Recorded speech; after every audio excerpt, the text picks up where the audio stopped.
Welcome to our channel. Today we how to download ChargePoint Home Setup Wi-Fi Troubleshooting Beginner Guide step by step clearly. To begin downloading the ChargePoint Home Setup, ensure your smartphone or tablet is connected to the Wi-Fi network you intend to use. Open the App Store if you are using an iPhone or the Google Play Store if you're on an Android device. In the search bar, type ChargePoint and press Enter. Select the ChargePoint app from the search results.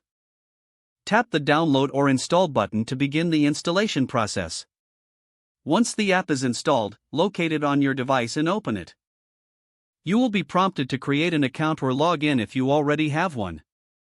Follow the on-screen instructions to set up your account. Once logged in, tap on the Add Charger button to begin the setup process. Select your compatible ChargePoint Home charger model from the list provided. Next, you will need to connect your charger to your home's Wi-Fi network. Follow the in-app prompts to enter your Wi-Fi network name and password. If the app cannot detect your Wi-Fi network, ensure that your Wi-Fi router is powered on and within range of the charger.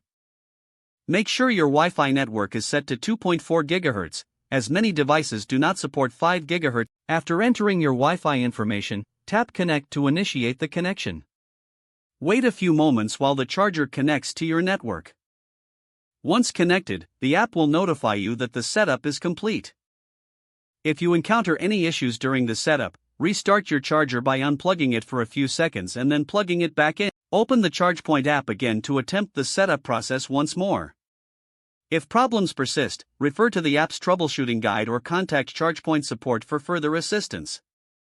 Your ChargePoint home charger should now be successfully connected to your Wi-Fi network. If the page does not load, refresh the browser or try again in a private or incognito window. Make sure you are using the correct email address, then retype it carefully to avoid small typos. If your password is not accepted, use the reset option and create a new strong password you can remember.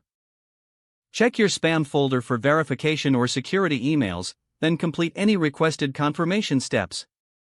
Enable two-factor authentication if available to improve account security and reduce unauthorized access risk. After signing in, review your profile details so your contact information and settings are accurate and current. If you see an error message, note it down and try again after restarting your device and internet connection. Don't forget to like this video and subscribe to our channel for more step-by-step tech guides.